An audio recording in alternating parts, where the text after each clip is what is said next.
Hi, everyone. Welcome to our One World Zohar, our energy connection with the Zohar. Today is the new moon of Elul, of Virgo.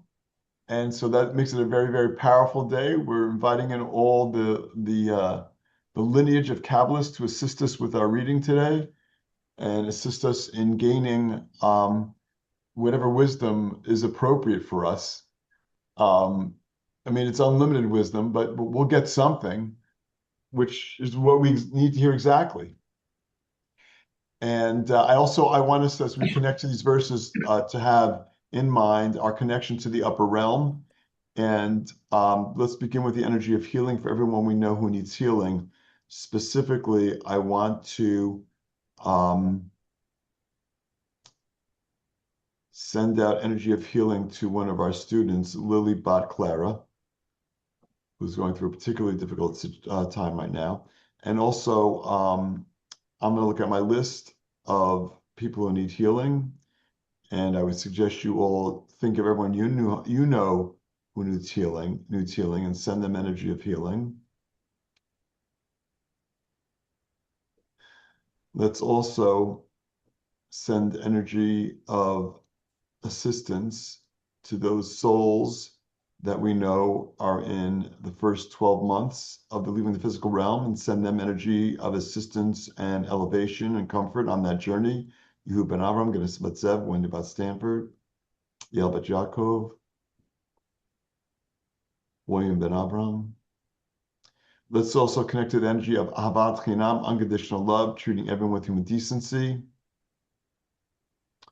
Removal of chaos and negativity from our world, protection from evil eye and evil speech, ending the wars that are going on in our world, the wars and the conflicts, protection for innocence in harm's way. Okay, I think that's a good place to start. Also, sending energy of healing to those victims of this week's earthquake in Colombia. Energy of healing and protection for those who need it, and also energy of assistance to those souls that perished um,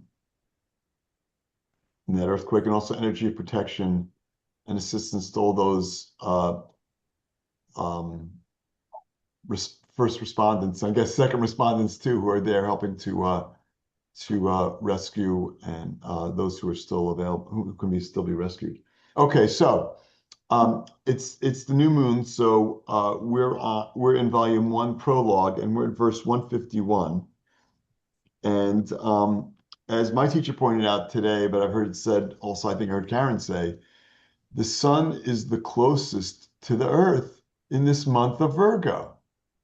Oh, well, does that mean we need to put on some extra sunscreen?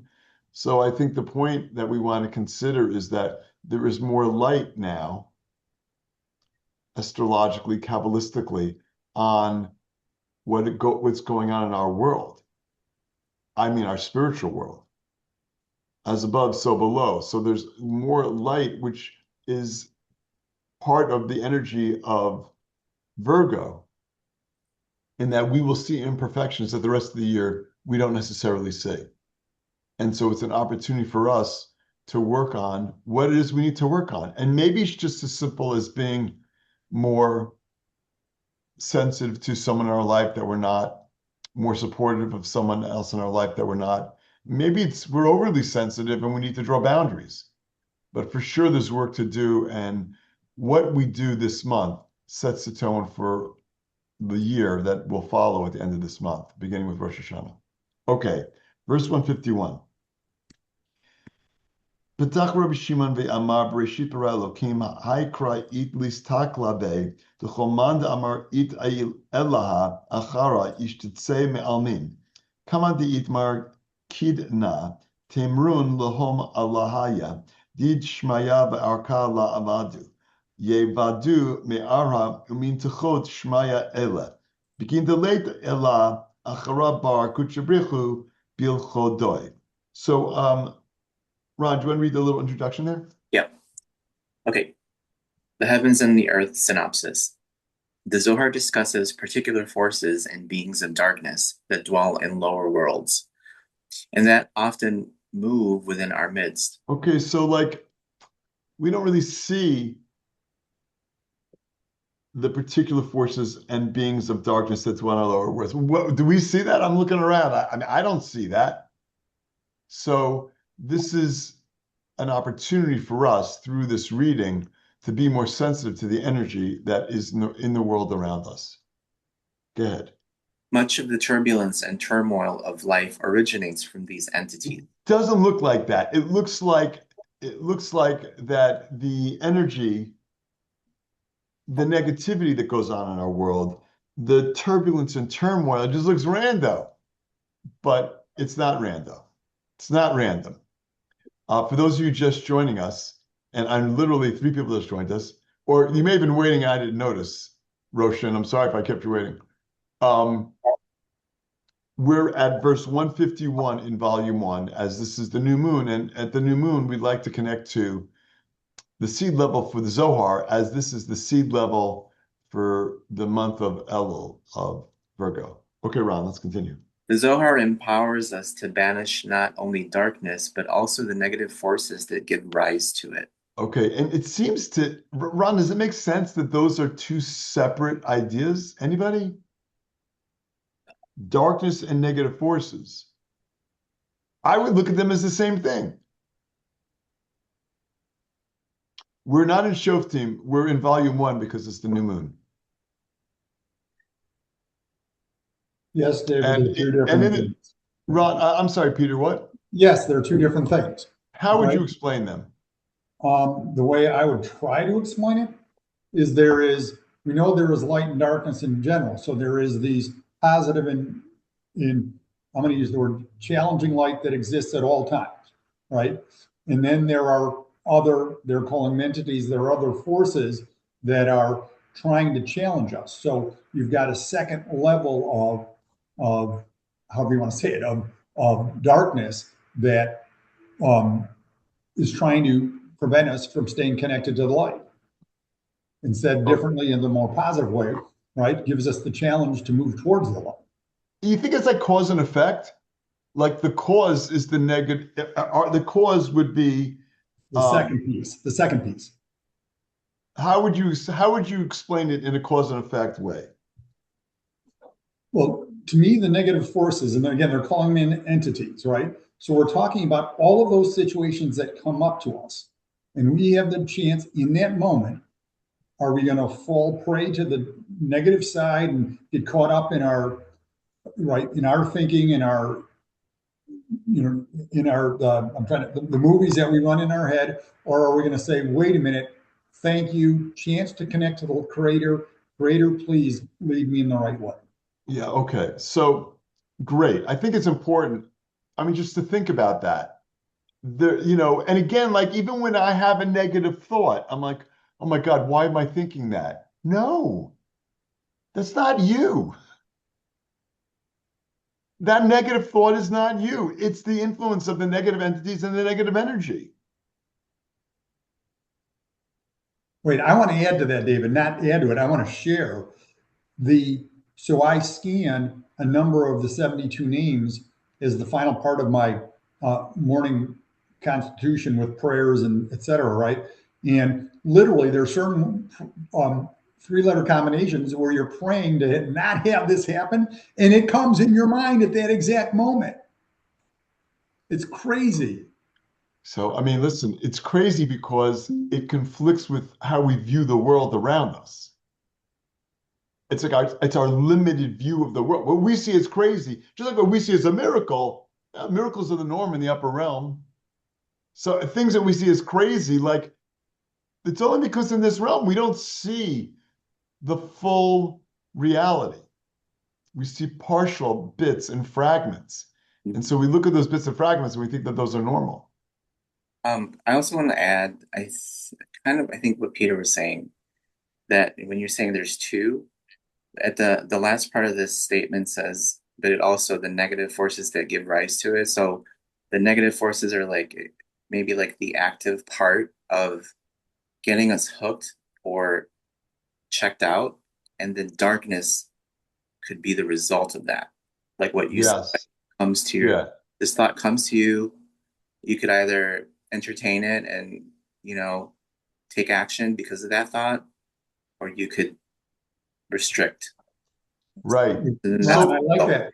Wait, I like that. But again, I think the point is the light and dark exist before we take any action. Then this thing happens. So we're either adding to the light or adding to the darkness, right? So there, we live in a world, we're in the 1% world. We live in a world where there is darkness, right? David, you just said it really well. We're seeing the wrong reality. If we're in the right reality, it would all be light. It would all be miracles. right. That's correct. Yeah. It's just and by the way, again, apropos of the new moon, I mean, so we're getting to the seed level for this month. And it's like the seed level of the reality that we are confronted by. It's not easy. Do I go left? Do I go right? Do I pursue this business opportunity? Do I pursue that business opportunity? Do I pursue this partnership or this partnership? This friend or this? Look, what do I do? How do I know? But it could really mess with you because like I always remember Michael Berg saying like the darkness, like the darkest area, the darkest part is like the greatest opportunity for the light. And then you're like, are you Yes, supposed to resist the darkness or, like right. Well, I think that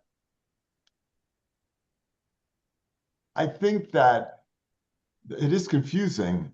And like at the same time, we don't want to like ignore this stuff. We don't want to become numb to it. We have to negativity isn't when we're experiencing negativity, when we're experiencing lack, it's not there to ignore, it's there to process. It's there because it's happening for me. Now, I'm not inviting negativity. I'm avoiding it because you could stumble upon negativity that's not necessarily there to help you also. What our job in that case would be is don't stumble, let's not stumble. You know, maybe sometimes that's it, and that's, by the way, that would be the source as opposed to the cause as opposed to the effect. There's a lot here, and there's a lot here to think about. But I think the important thing is that it's not me. It's so not me. The negativity is not me. The negative thoughts are not me. And that's hard because when it's in my head, I think it's me. By the way, apparently Virgos don't think that necessarily. They think negativity is everybody else's negativity. But I'm sure they do also perceive their negativity to a certain degree. But like part of what we want to do is we want to see that negativity. And part of what we're doing to process it, understand is that I'm dealing with negative entities and negative energy. We're at verse 151 in the prologue, volume 1.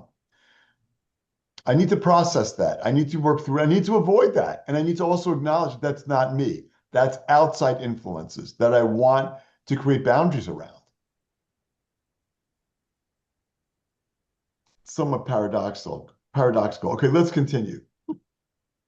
okay, 151 English. Yes. Rabbi Shimon opened the discussion by saying, in the beginning, Elohim created. Okay, verse 1, seed level of the Torah. We've studied this verse multiple times in multiple sections. I mean, this verse comes up all the time. And I mean, I didn't know what Zohar we were doing today until I literally opened up the book, and this is what I opened up to. And I'm like, I think this looks good. And here we are, seed level for Elul, seed level for Virgo, and we're connecting to seed level for creation, seed level for our reality. No accident. Let's continue. This verse has to be examined carefully because whoever claims that there is another cow shall be wiped from the world. Okay, so sounds a little harsh, no?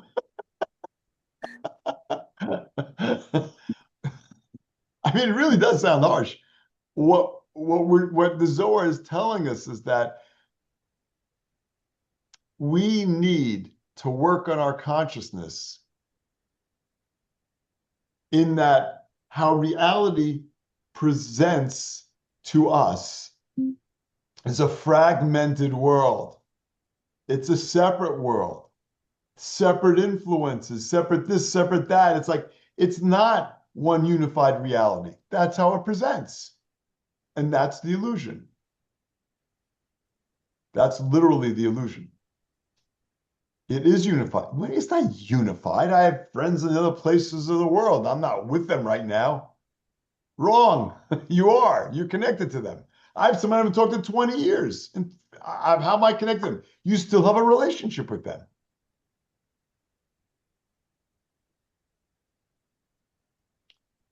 So, in this context of understanding that we want to try and view the world as it is all unified, there is only one source. And if I take a look at things and I say there's another source, then it's like I don't deserve to be in the world. I sort of though exited the world when I have that view. If I want to look at the world at just the 1% and say that's all there is, and that's a prevailing dominant consciousness, it's not, I mean, shall be wiped from the world in that you're not an active participant, you're just sleepwalking. That's another way of reading what the Zohar is saying. You check out. It's like once you're on this path, it's like you can't unsee this stuff. I guess you can, but like I think it's a little difficult. Once you understand that there's so much more to this world than meets the eye, it's hard to unsee that. Hey, David, one more extension of Michael Berg's lecture. As you say that is, so they say that 1 out of every 1,000 people that starts this path stays on this path. And there were 2 points that Michael said. One is it's the creator that chooses us right now, God willing, to stay on this path, and the other 999 to go a different way. Not wrong or right, but what he said was, we are responsible for the other 999. We have to have them in our thoughts and be doing our work because they need that from us. And that was, yeah. I thought I heard our teacher say recently, each one of us here is responsible for 10,000 souls. Like here I am doing my work in Elul, whatever that is, whatever I decide is like, what's the most important thing do I need to do? Be more sensitive or have more boundaries? I don't know. Show up. I mean, I don't know. And I look at it like I'm the center of my universe. No, not at all. No, I'm responsible for 10,000 people. When I show up to Rosh Hashanah in New York, I'm showing up on behalf of 10,000 people. That's what I heard my teacher say. And he wasn't just like, encouraging us all to come for Rosh Hashanah, although that's a great enough reason. But it's every day. And to Peter's point, it's like there's a limited number of people that get on this path and can stay on this path. Now, if you're responsible for marketing on behalf of the center, you want to increase those numbers. So that's not to say we can't do that. It's important. But it's also important for us to participate in increasing those numbers, to assist more souls in connecting to the center. It's like, how do I get them more people to connect? Why? Because I'm getting bonus points? No, maybe I do, but it's not desire to receive it itself. It's desire to receive it for the sake of sharing. It's a really good drink, and it's really healthy, and I want other people to participate in that. Aaron, yes. Okay, I got a couple things actually, real quick. Please, So, yes. like reflecting back on the darkness, for me right now, I think it's the experience of like avoiding the work, and like but knowing better, right? Like this is how it's Supposed to to be. be, but you're like looking at, oh, like, are there any shortcuts, or like, oh, I don't want to really do that. You know what I mean? Right. And maybe that's me coming from a comfort sense, but so that's one thing. But Wait, hold that. Let's talk about that before you get a second one, because I don't want to forget to think about from the perspective of, because we have so many tools and some would say rituals, we can get hyper focused on the ritual and not consider the consciousness. yeah, So when you're struggling, I should do that. Who do you think is saying that to you? I mean, it's the opponent. That in and of itself might be coming from a negative place. Mhm. You mean I should be doing more? No, the judgment part. Here I am judging myself because I wasn't able to hear a whatever today, get to a connection today. No, I probably Okay. wasn't supposed to be there, Mhm. or I would have been. Anyhow, Yeah. I just wanted to share that perspective. Thank you. Thanks for that. Also, my just second part, like the question for you is, could you unpack what you mean by we're responsible for 10,000 souls? I just heard it for the first time today. Like, let me unpack that. First of all, let's not assume. Let's assume that this isn't the first time we've come into this world. Like our soul has been here before.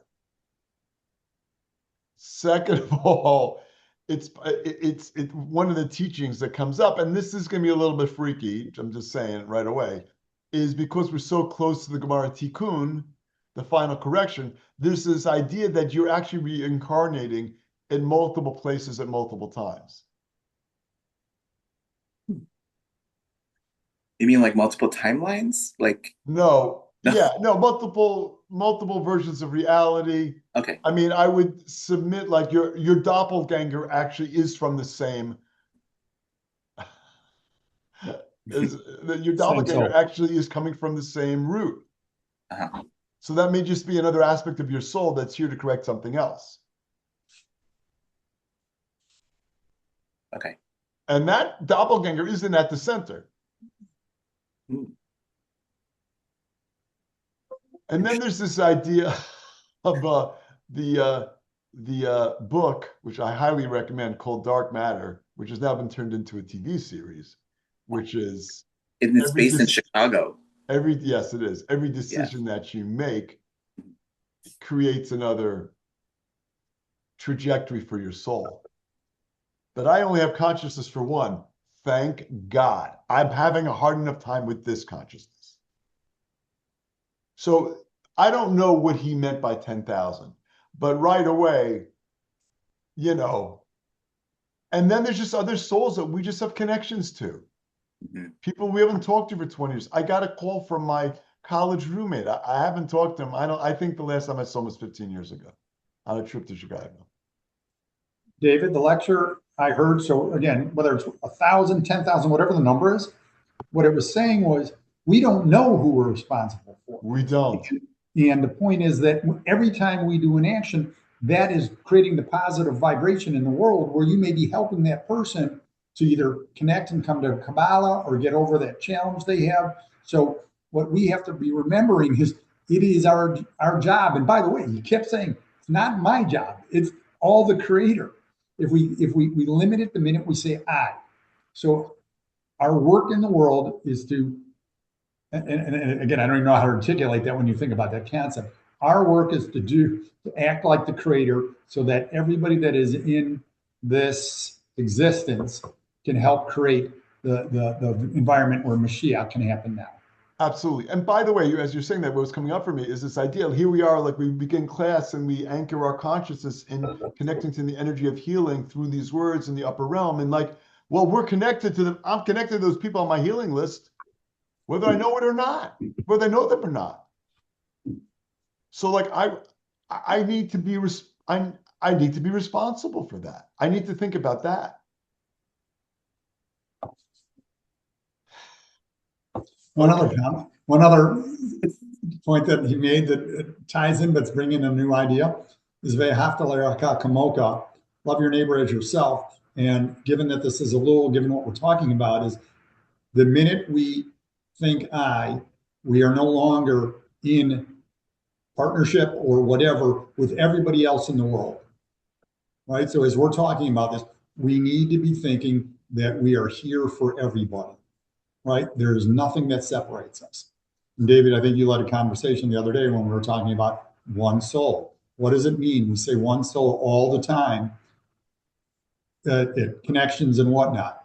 And that's what they were really, I mean, that's what I heard from what this lecture is what they were saying was, we are one soul. If you put any separation, between you and the other. If you have one thought that you're not where you're supposed to be, he's not where she's supposed to be, she's not where she's supposed to be, you're creating separation. I've shared before conversations with religious people and asking them, like, do you believe in soul? And they struggle with it.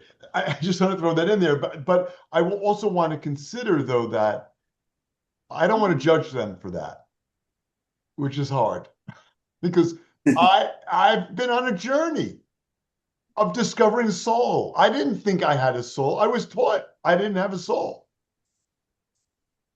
In school when I was a kid, I remember that. I'm like, really? And the odd thing is, I thought I did until went to school and I was corrupted in the way, and then I was walking around for decades thinking I didn't. But where did I get the idea that I did? From your soul. Exactly. Thank you. I have something to add to this, and I'm Please. loving the conversation. And I'm sorry I'm off camera. I'm in my pajamas cooking for Shabbat. So you're getting me at my best. So my stepfather is extremely ill right now. Oh, It's Michael Ben let's Ann. okay. Let's please send Michael Ben Ann energy of healing.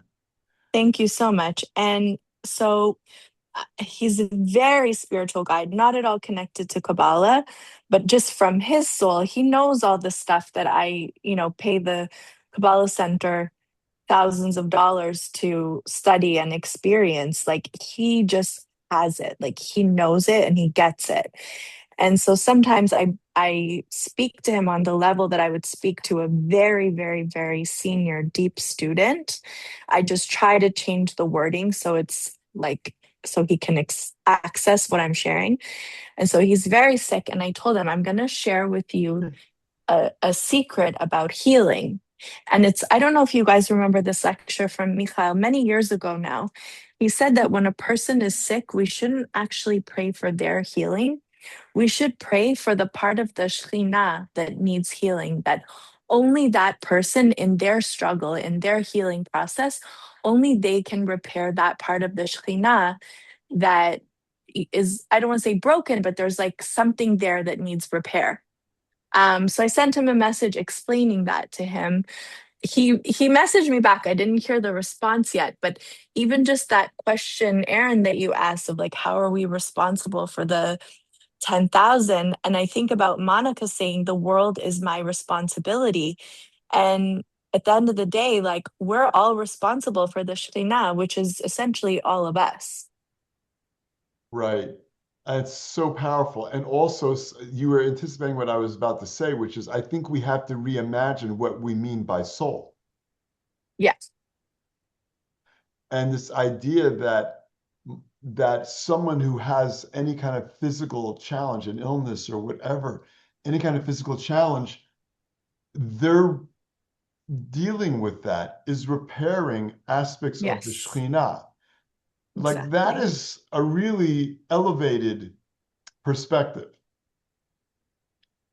And Well, I am very elevated. like clearly. I'm kidding. And it is a very elevated perspective and not one that's easy to wrap our heads around. No. And again, in part because we're so confronted with the 1%, with the physical realm, and with this fragmentation that we experience, and with body consciousness, and with the opponent like saying, "Well, that doesn't make sense." And again, that's the struggle. The struggle is real. That's the struggle. That's what our work entails in raising our consciousness. And so really, really powerful. Thanks for sharing that. Okay, Aaron, where did we leave off? Okay. As it is already written, thus shall you say to them, the Elohim who have not made the heavens and the earth, they shall perish from the earth and from under these heavens. Okay, so not enough that we have this idea that there's only one Kel. We're trying to lean heavily into that idea of this one unified realm, of this one reality, of this one energy, of this energy of the Shekhinah, which is a manifestation within our realm of the one light that exists. And in that context, we have the prophet Yirmiyahu. And what does he say? He's not saying anything. He's channeling a message from the Creator. So here we are in the Zohar with Rabbi Shimon, connecting to the 5 books of Moses, the seed level of Moses, what he channeled, which is the 5 books of the 5 books of the Torah. And then we have another additional message coming from the prophet Yirmiyahu. And that is that, like, there is an appearance of another Elohim who didn't make the heavens and the earth. And I'm going to struggle with that because literally the first words of the Torah are Breshit bara Elohim. In the beginning, God created, Elohim created. Et Shemai, Breshit bara Elohim, et Shemayim v'et haaretz. In the beginning, Elohim, God, created the heavens and the earth. It sounds like something else. And by the way, and we've seen the Zohar on this.